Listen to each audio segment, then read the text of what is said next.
What is going on, everybody? What is up? We are now live here for Let's Talk NXT. This is your NXT review for August the 8th, 2023. What is going on, everyone? Here on the Around the Point Network YouTube channel. If you are new to the channel, hit that subscribe button down below. Hit that bell notification. You'll be notified when we go live every single day here on the channel. Also, hit the thumbs up, but more importantly, subscribe and share it with social media and all that fun stuff. As always, I am that Peruvian Fight TV extraordinaire. I am Steve. We are joined by the good brother, the ATP UK champion for now, Big Stop Mike. saying for now. Jesus Christ. Well, you never know. I mean, listen, man, I thought I don't say, hey, this is the host of Around the Point for now. Like, you're going to just get rid of the whole freaking network.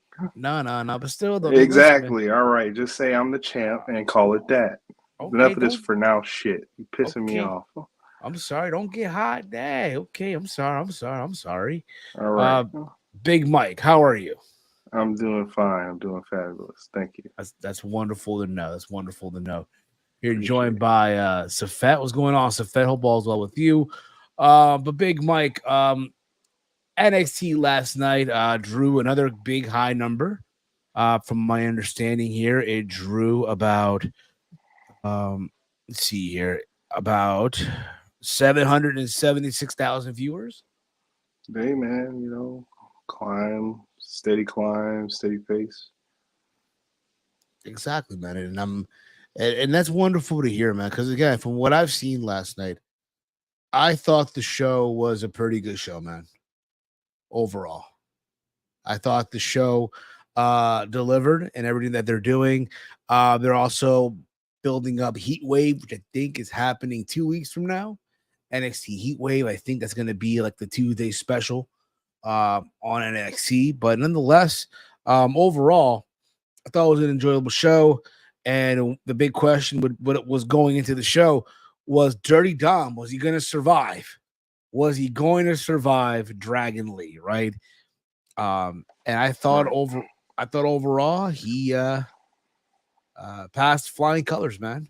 Your thoughts, Big Mike? Yeah, I mean, this is probably Dominik's second match that was pretty darn good as North American champion. Absolutely. But guys, let us know in the chat your thoughts on NXT last night. What did you like? What did you not like? And all that fun stuff. So, Mike, the show kicked off with Mustafa Ali versus Axiom. I thought this was a very fun show. Not bad, a fun show. Obviously, it was a fun show, but I thought the match overall was a good way to kick off the show. The crowd was into this. It was good back and forth. And then out of nowhere, we saw Reginald or Reggie, whatever you want to call him, with what's it called? We saw what's it called? We saw Reggie and the other two guys whose name I forgot already. Kind of sad, right? Kind of sad. And they called a little distraction for Axiom. And again, the match was going good. There's a moment in the match where Axiom was on the top rope and Ali pulled the mask and shoved him to the floor. But when the match was said and done, man, Mustafa Ali got the win. I loved how on commentary Booker T referenced how close Mustafa Ali has come in the past, to winning a title. Yeah. You talk about the WrestleMania, he was close to winning the Cruiserweight title. Even at Clash, that was it Night of Champions? He was close to defeating Gunther, even though it really wasn't, but they referenced that and all that stuff. But I get why they did it. I get why. But nonetheless, when it was said and done, Mustafa Ali got the win. He basically said, at the end of the match, he wants the winner of Dragon Lee and Dominik Mysterio. Your thoughts on the match, Mike? The match was fine. Of course, Mustafa Ali wins the match because you want to keep him built up. You want to keep him in contendership of the North American Championship because honestly, he'll probably be that next winner once this stuff with Dom is behind us. But we don't know when that's gonna be. Um, we don't know if it's a heat wave or sometime other than that. But yeah, match was some nice little opener. I hear you, man. From there, we got backstage the schism. Joe Gacy, Rip Fowler, Dragon Reed, and Ava Rain, Mike, your wife. They were attacking members of the NXT roster, including Malik Blade, Ikeman Jiro, before promising to turn NXT upside down to find the Creed brothers. And that was a thing throughout the show. Just keep that in mind as well. Mm-hmm. Something to keep in mind. They seem like to be all over the place on this program. From there, we got Blair Davenport versus Kaylani Jordan. If I'm not mistaken, I think this was Kaylani Jordan's debut match on NXT, or to my understanding, because I don't recall her seeing her in the ring. I don't recall. No, this was not her debut match. I'm sorry. My apologies. Yeah, I don't think this was her debut match because they would have made it a big deal, and she would have sort of, looked a little more decent than she did in this match. If it was, I think this was an okay showing. Yeah. I just think we just wasn't watching during the time that she did debut. Yeah. Because I think once we started paying attention again, you were like, "Who is this?" And I think she debuted like a couple weeks ago. Honestly, yes, she was more on Level Up too, as well. That's probably what it is too. She's more on Level Up, but she basically had a match with Blair Davenport. She called her out over the weekend on a tweet, on a video tweet, what have you. You could say, yeah, this is up in competition. Nonetheless, I think a couple of weeks ago, Blair Davenport was in a match against Roxanne Perez at the Great American Bash. You got to knew going what was gonna go down. When it was all said and done, Blair Davenport picked up the win. And after the match, Dana Brooke chased down Davenport with the belt before she was stopped by Jordan. There was almost a moment where she almost hit Kaylani Jordan, trying to teach her a lesson that we found out later on in the show, teaching her a lesson on stuff, trying to get her to find her killer instinct. I know next week Dana Brooke is going to have a match with Blair Davenport to teach Kaylani Jordan to find her killer instinct, whatever that even means, right? At this point in juncture, which is oxymoronic too. Yeah, it kind of is. It kind of is. But Mike, your thoughts on the match for what it's worth? Well, like I said, I mean, she could have had a better showing. I mean, this is Blair Davenport. It's more of an enhancement match for Blair. Not much meat on the bone there for Kaylani Jordan, but hey, it is what it is. Yes. More reason with the chat here as well. Brandon Brown writes here, more than collision in the mud, AEW, we the fours. And of course, also right, this was her third match. All right.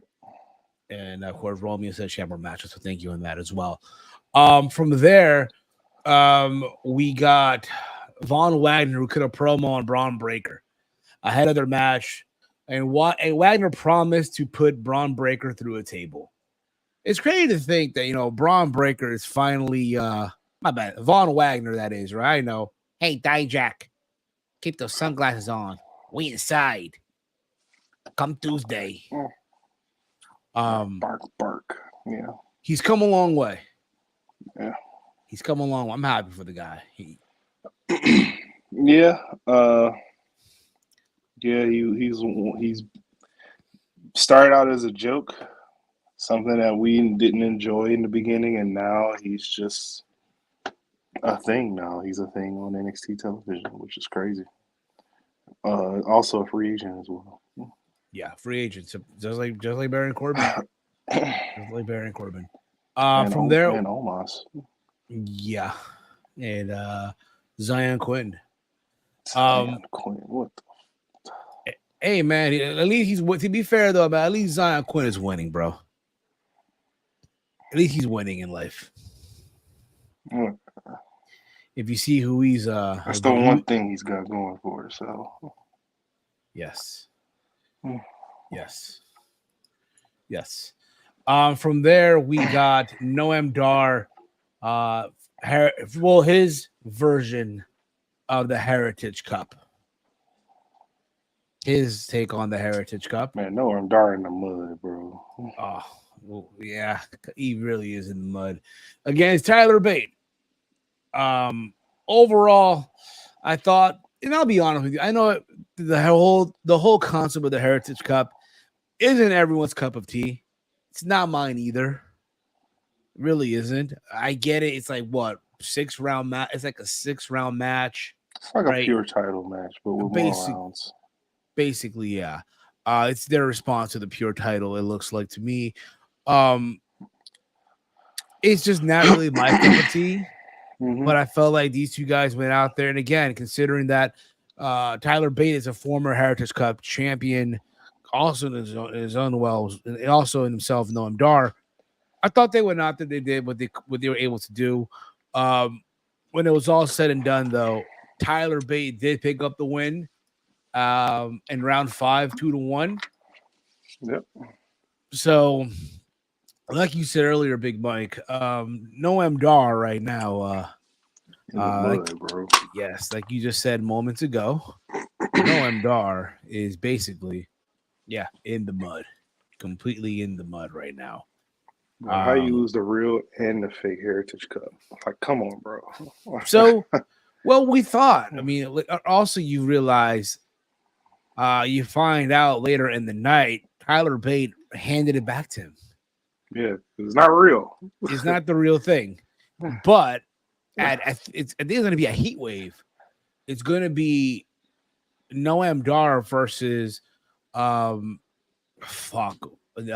Frazier. Nathan Frazier, the real holder of the Heritage Cup. They're going to go at it. Winner takes all. So there's that. But Big Mike, besides Noam Dar being in the mud, your thoughts on what you saw? The match was fine. I mean, anything Tyler Bates in, he's gonna make it entertaining. I really don't like Heritage Cup matches. It's too long. I mean, I could tell you the same thing about pure title matches as well. I really don't like. They're not my thing. I won't say I want to enjoy them, but they're just not my thing, you know. But nonetheless, they had a decent match. I think I got that question right in the picks because that was like one of the last things.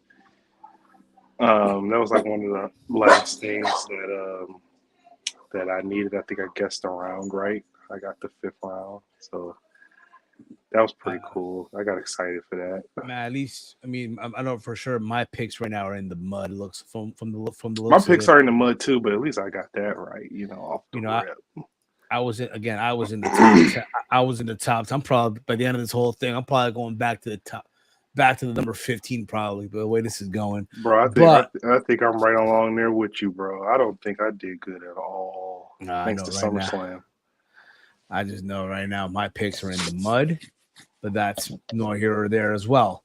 After this, we got more of the dyad of Rip Fowler and Jagger Reed. They attacked Hank Walker and Tank Ledger.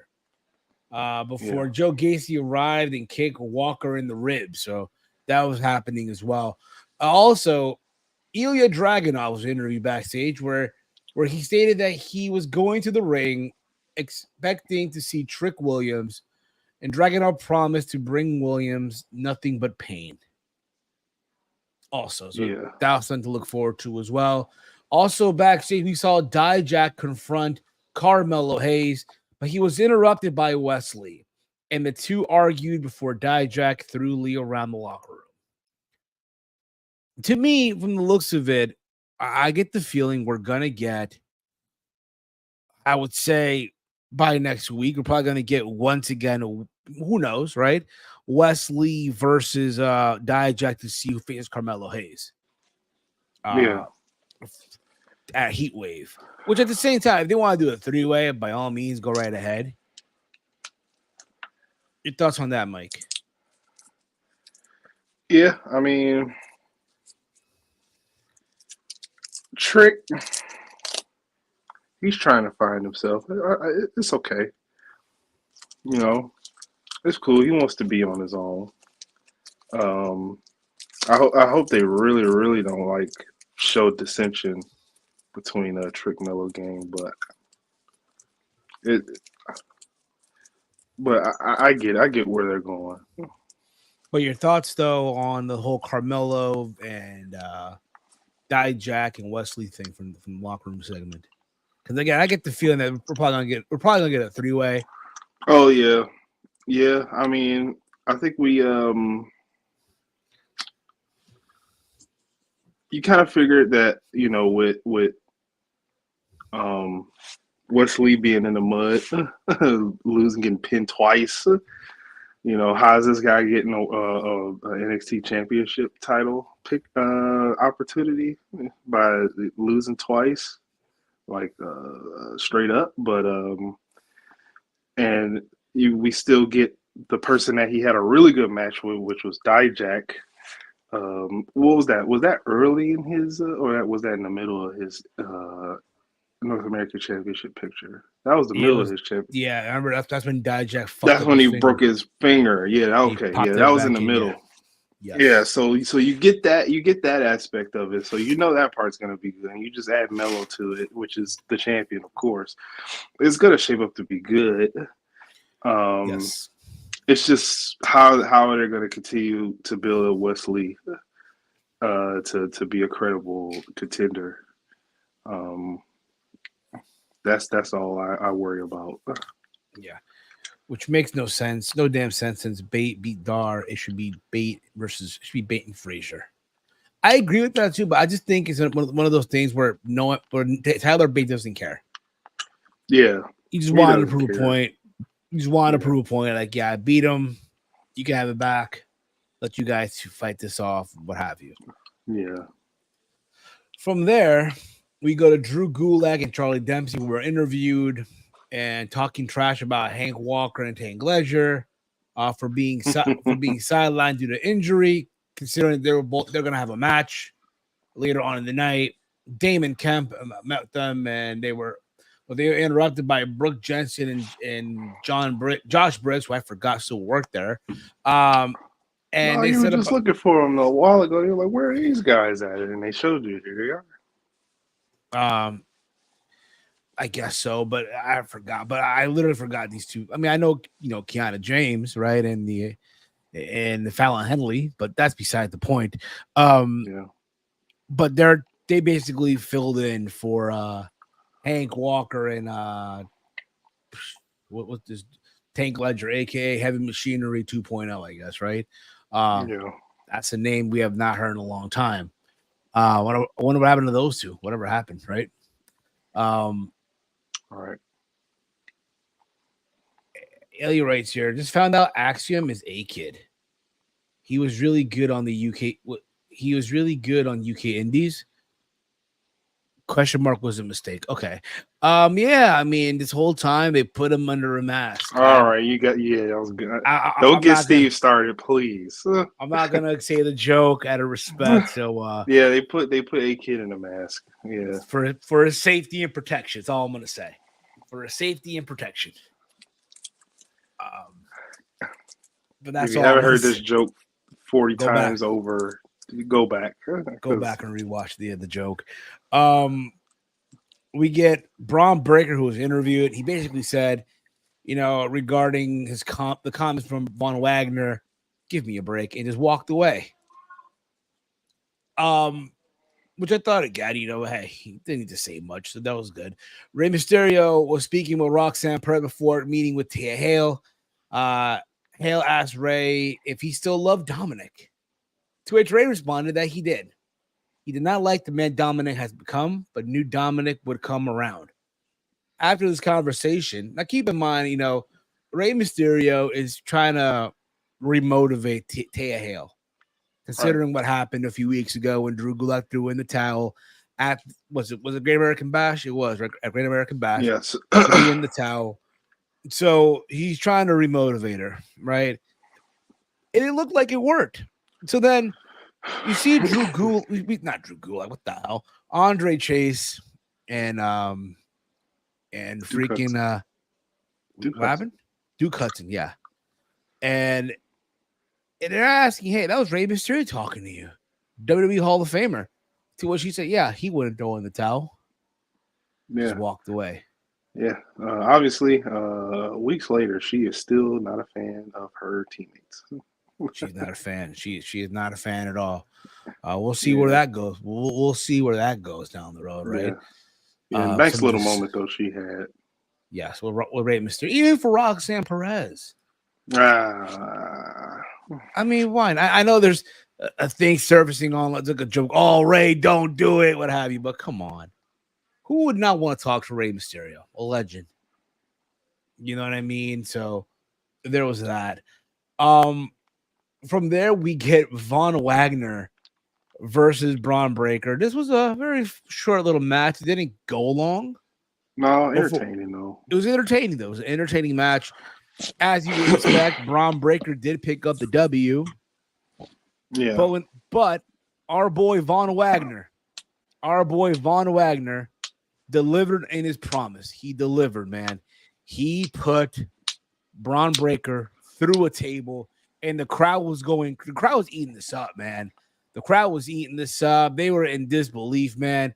It's like finally he's come a long way, man. I'm happy for him. Hey, Dijak, take those stupid sunglasses off.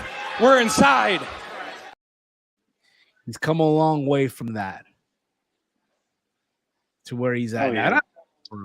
I'm not saying put the NXT championship on him. I mean, if you want to give him a run, competing for the North American title, by all means. Yeah. Again, he is a free agent, right? Right. This will not work on the main roster. No one's going to get on the main roster. No.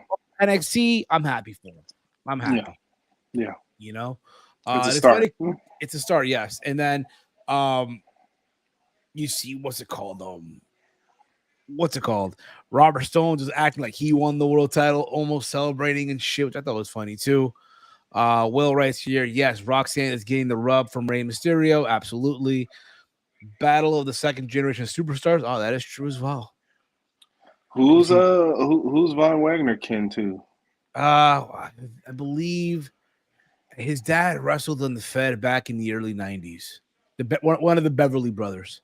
Oh yeah. You've mentioned that before. Okay. These two were the focus of the first episode of NXT 2.0, if you remember. That is true as well. These two guys were like the main focal points of the first NXT 2.0 episode. Remember, Braun Breaker defeated LA Knight, and Von Wagner was basically put into the world title match, that fatal four-way that Tommaso Ciampa won. Right. So there is some truth to that. When you think about it, how far they both come. So pause. From there, we got a vignette of Eddie Thorpe. He went back to the woods to regain some footing after the loss of Dijak last week. Dominik Mysterio and Mommy were speaking backstage before Lyra Valkyria confronted Rhea backstage. Now, it's worth mentioning because I will point this out. I know, Mike, you've been saying this for a while. Even Romeo in the chat have been saying this for a while. Yeah. We're going to get it. Yeah, it's going to happen. They're teasing it. They're teasing that romance finally. Yeah. Oh, yeah. Yeah. As soon as I saw her grab his chin, I was like, oh, see? I was like, when I was on Rhea Raw Superstars, I was like, it's probably going to start at NXT. I said, it's either going to happen on NXT or it's going to start on NXT. And it sure enough did. Yes, it was. And it looked like, and then again, Lyra Valkyria interrupted, ruined the moment. Gosh darn, she ruined the moment. Basically asking, Rhea Ripley if she saw what she did to JC Jane a week ago. Right? And she basically also went on to say, hey, are you going to practice what you preach and let Dominik go at this by himself, which did not happen. Right. But again, like you said, man, it's bound to happen. It's bound to happen. And I know two people out there that are watching from home basically saying to themselves, Yeah. In the mud. In the mud for two, please, if you will. Yeah, one famous, one not famous. I'm sure out there, Max Caster is already got the pen to paper, writing the lyrics. Just waiting to drop some bars, right? So there was that again. That was the main event. That's going to be Dominik, Mysterio, and Dragon Lee. Oh, I like that. I like it. I like that. Which one? The Con from Romeo? Yeah, I like that. After they beat Dragon Lee, after they beat Dragon Lee, Lara, carrying a mixed tag team and Heat Wave, they should kiss. Yeah, I like that. I don't oppose. I don't oppose at all. I mean, it could be. But I do think also at the same time you would want to do that on a bigger show on the main roster, though. No, because no. It starts where you want to get the people to draw in. NXT is a great start off place. You do it there, and then out of nowhere, they're just freely kissing on Raw. You'd be like, whoa, what the hell happened? It's like, oh, you didn't see NXT? After they beat Laura Valkyria and Dragon Lee, they smooched it up. They steamed up the dang cameras. Is that official, though? Is that official for Heatwave? I'm pretty sure that's where they're going. Why not? I'm sure. Because what happened? What happened in the match? Come on now. We'll get into that. From there, we saw the champs, the family, the tag team champions of Tony D'Angelo and Stax Lorenzo taking pictures before they were confronted by the schism, and they teased attacking the family, but Gacy talked to Fowler and Reed from attacking them. Mm-hmm. So there's that as well. We got Drew Gulak and Charlie Dempsey versus Brooke Jensen and Josh Briggs and Fallon Finley, again, who I've not seen in a hot minute. Yeah. Damon Kemp attacked Jensen at ringside, allowing Dempsey to hit the Snapdragon suplex for the pinfall win. Again, this match really, it was a short match, but remember, Briggs and Jensen were basically filling because of what happened earlier in the night with Hank Walker and Tank Ledger, aka Heavy Machinery 2.0, or the Walmart Heavy Machinery, whatever you want to call it, or Wish, right? So there was that. Anything you want to add to that, Big Mike? No, not really. I honestly was out of the room during this match. I saw the entrances and I was like, hey, these guys are back. And then I walked away because I had something important to do. Fair enough. Yeah, I came back during the main event, so I'm sorry. Okay. Guys, for not watching it. Fair enough. After this, we saw what's it called?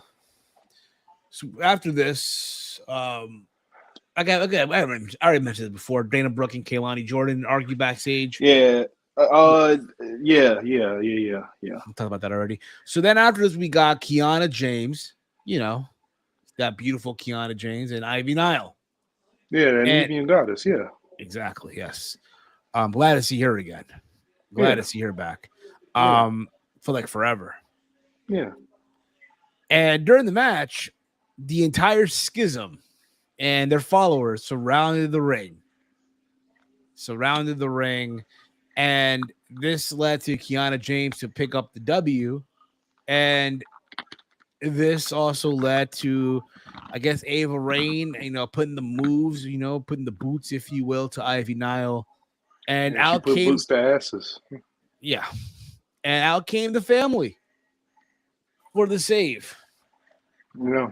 So likely we're gonna get at Heat Wave, the Schism versus the family for the tag titles. Even though I am not sure if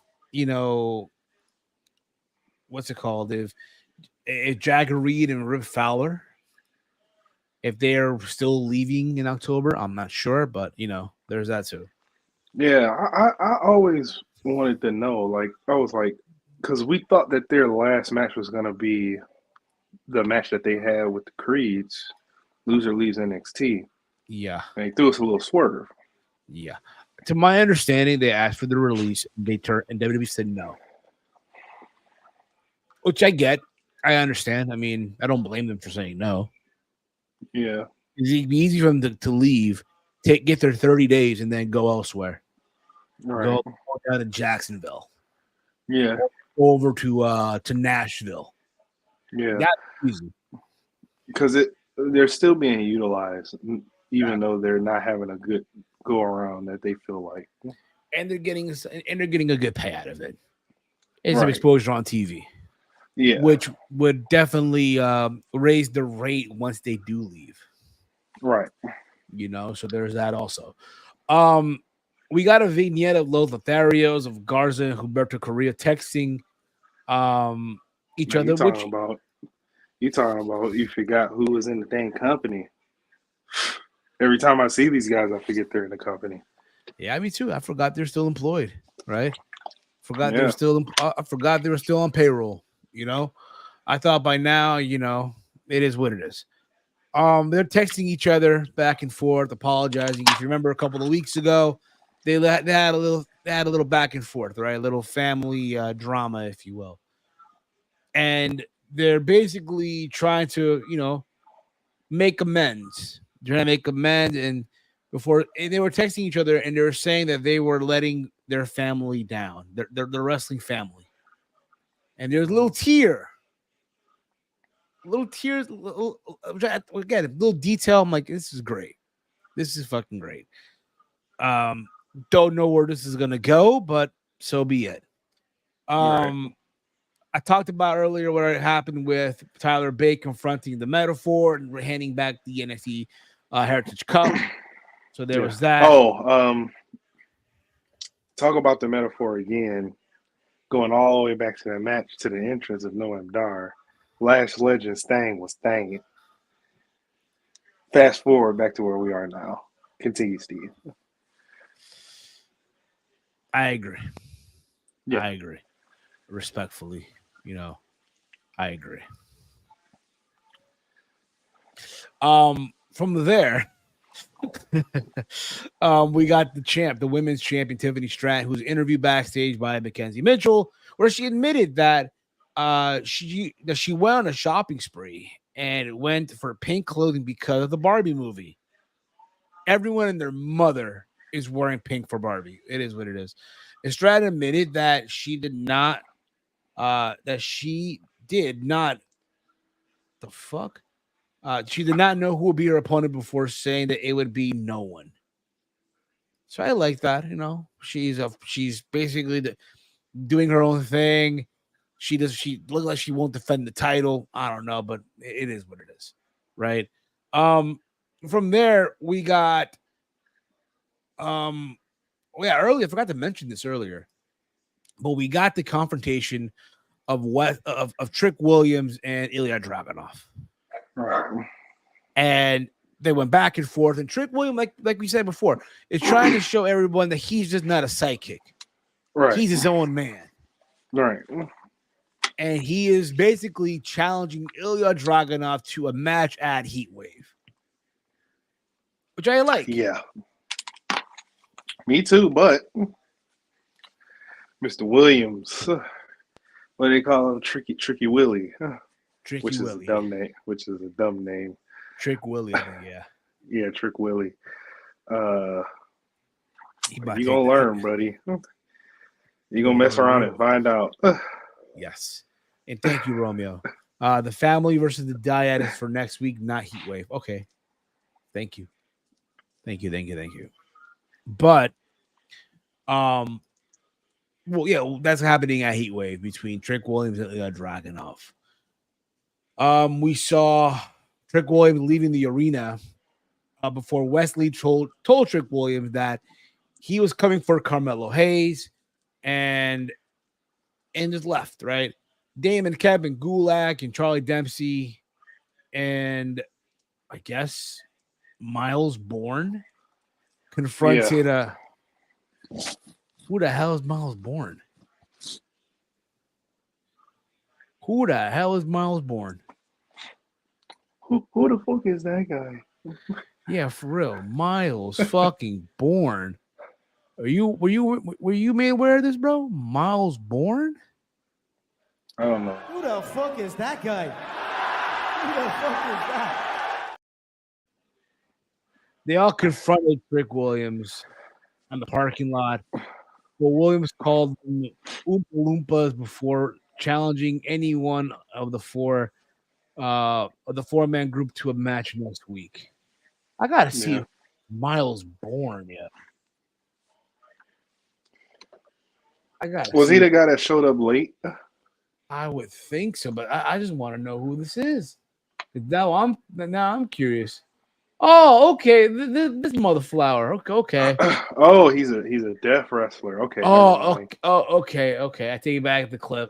We're going to hell. Yeah. I'm sorry. Yeah. In the mud. Steve's in the I'm mud.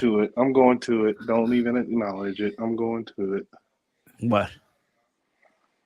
Do what? Oh, yeah. That's on the Twitch. From there, we got the main event. Dominik Mysterio versus Dragon Lee. I thought overall, as far as the match goes, I thought it was a very good match, good main event. Good back and forth. You had Rey Mysterio, of course, in the corner of Dragon Lee.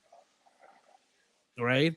Again, the question would be, could Dominik Mysterio,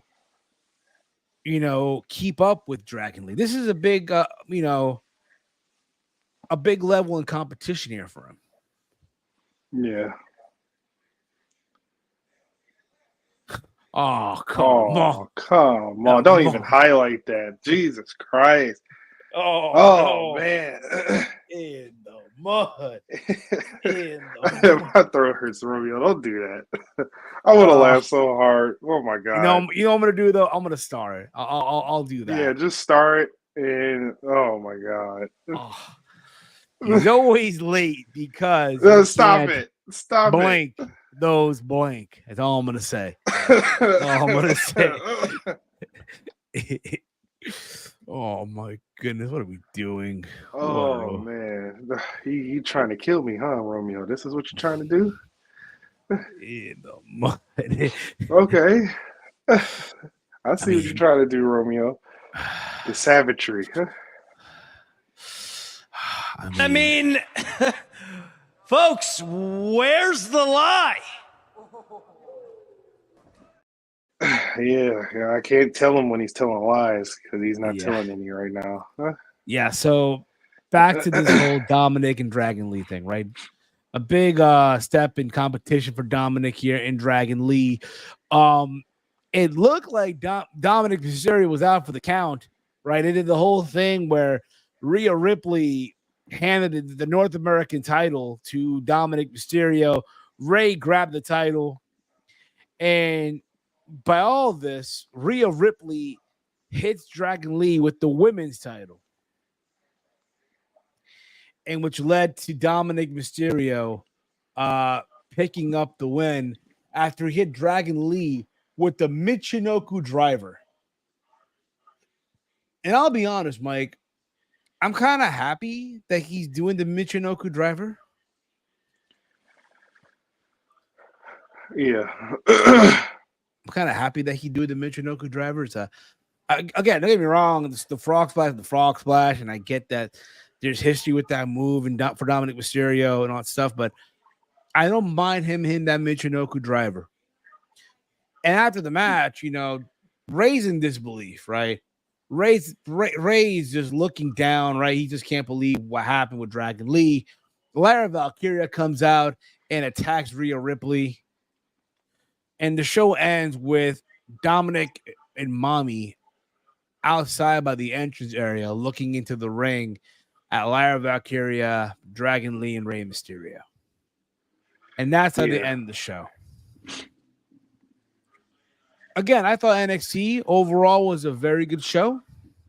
Yeah. Nonetheless, I feel like they're hitting their stride here.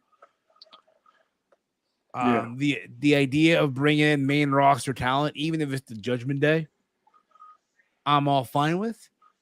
And I look forward to Heat Wave in a couple of weeks. 2 weeks from now, actually. I look forward to Heat Wave. Yeah, it's good. Have they done a heat wave in the past? They have before. Yeah. That's what I thought. It's always like a summer thing. So yeah, they have. Yeah. Yeah, exactly. The highest reviewed NXT in over 2 years. Shawn is cooking. Absolutely. Shawn Michaels right now, he is cooking.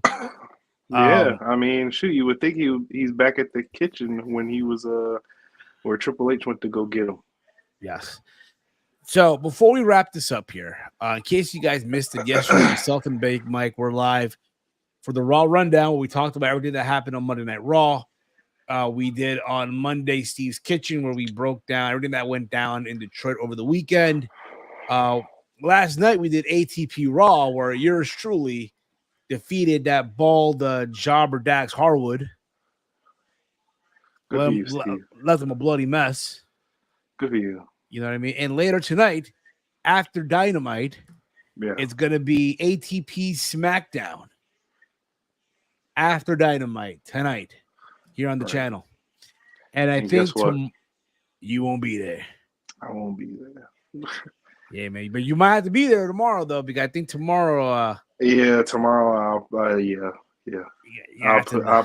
I'll put my voice through torture tomorrow. Hey, man, win or lose, man. Win or lose. Yeah.